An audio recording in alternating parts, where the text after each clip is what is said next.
This is a new technology, right? Or it's been around? No, not really. People have been doing this for actually ever since the process we use goes back to World War II, transistor fermentation, to do the conversion. But people have been burning biodiesel for a long time now. It's just now it's getting a lot more popular and it's getting more practical. But my thing is that this is not exotic. This is just regular, very easy, reproducible technology. It's not exotic. Like the federal government wants us all to be thinking about hydrogen-powered cars and all that. That's very exotic stuff, very expensive infrastructure. But this will run in any diesel vehicle that's on the road. It's very easy to make this stuff, and it can be done with current, everyday technology. It's nothing exotic about it. Like what you see there is just plumbing equipment, a pump. What do you pay? It's all green pellets. This is 230. So you produce the fuel? How much you spend on oil?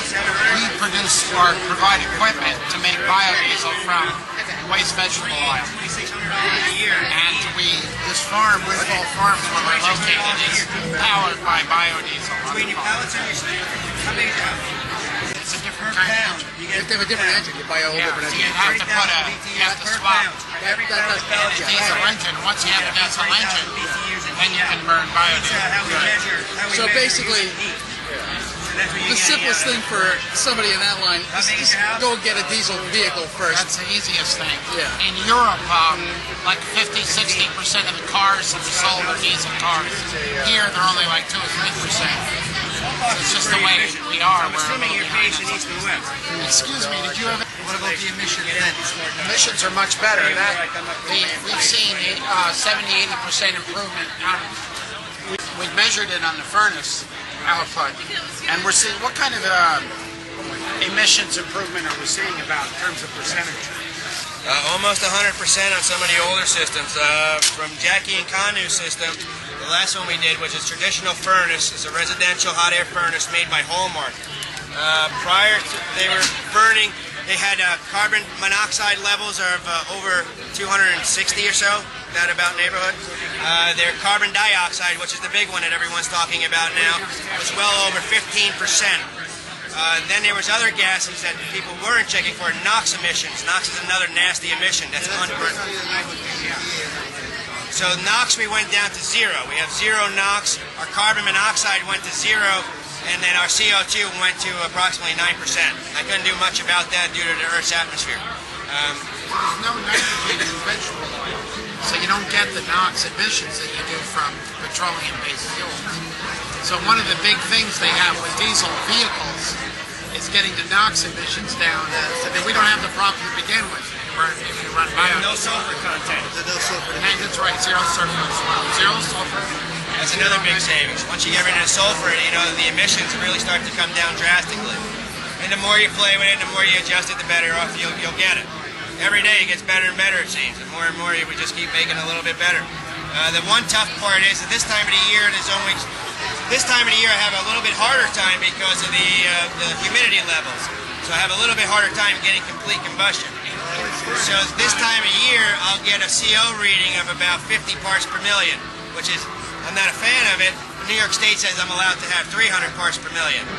Me personally, also doing carbon monoxide investigations, I'd like to see that number a little lower than that. But the trade-off is worth it. We're getting 0 emissions on everything else with the CO, the slight CO number. Why would I do biodiesel instead of doing waste oil? Because if I just did waste oil, I would only need to filter it. I don't know that I would need to go through the whole conversion process. That's correct. But the unfortunate thing is you can't really burn waste oil in your car without converting your car. And that's a fairly expensive process and it involves a lot of changes to your vehicle. But if you convert your vegetable oil into biodiesel, then you can run it in the vehicles unmodified.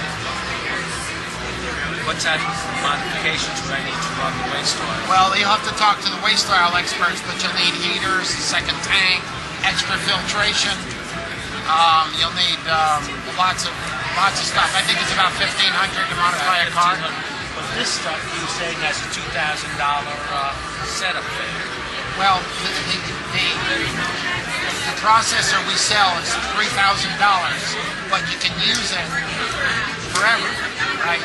But if I converted my car with waste oil, they $1,500. Can I use that as a car? That's up to you. I guess you could. Then you have one car. Right, if you have one car. Yeah, but we This run would do the biodiesel. we correct? run 2 greenhouses. We run 2 tractors, 2 pickups, 1 bus type converted van, and 2 Volkswagen TDIs. And I guess that you can add up the conversion process for all those vehicles if you want to. That's out of one processor, yeah. Where do you get the oil that you're converting? We get it from restaurants in Manhattan. Restaurants in Manhattan. Yes. And they're no problem giving it to you? No, not at all. They are glad that we take it away because normally they pay to have it taken away. Okay. And you're doing this in Manhattan? No, we're doing it in Montgomery, New York, at our location in Winfield You're Park. coming down to Manhattan to get it from restaurants? No, we don't come to Manhattan just to get the oil. The farm is at the green market 2 days a week, and on the way home they pick up the oil from different restaurants. The restaurants bring it to us, and we got more oil than what we need, just from a few restaurants. We got tons of it just stacked up waiting to be What would converted. you say an average restaurant gives you? Well, if they're a good restaurant, they convert. Some of them, most of them will change the fryers every day, and that's like 4 gallons of fryers. It's 4 gallons a day. 4 gallons a day, so Yeah. 28 gallons a restaurant. Yeah.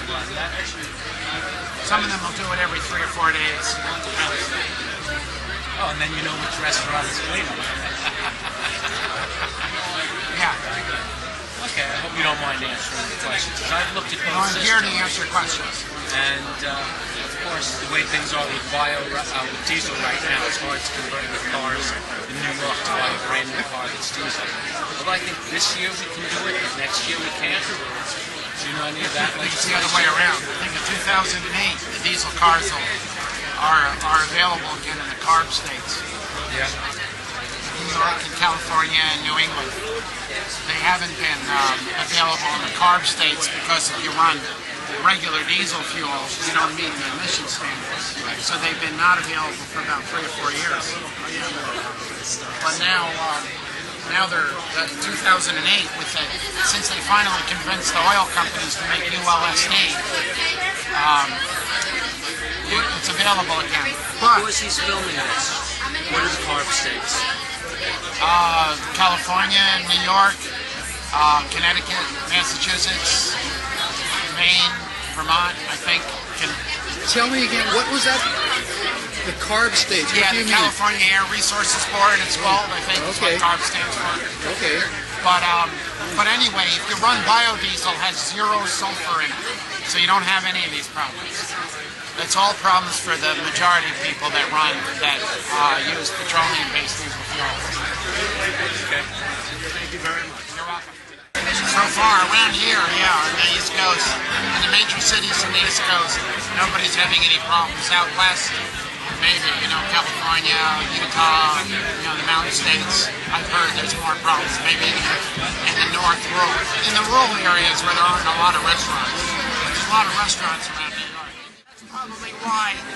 I'll bet you, I just thought of it. Remember how Darren said the oil we were picking up at the Heartland was improving? That's probably because they had to get rid of those damn trans fats and they're using better oil now. Maybe. So they're using real pure soil instead of that trans fats hydrogenated crap, which has a high free fatty acid content. So that's the reason. I remember when I was in 5th grade, we had an assignment where we had to write an essay entitled My Gift to the World. Come up with, if we could give anything to the world, what would it be? And draw a picture and write an essay about it. And I wrote about, I would create a car that would run on trash and garbage, where you would take garbage and put it in, and instead of carbon dioxide, it would emit oxygen and water vapor. Which is kind of funny, because that seems like that's what our technology is now doing today. I didn't have to come into the mechanics section design it, but conceptually. It's good work.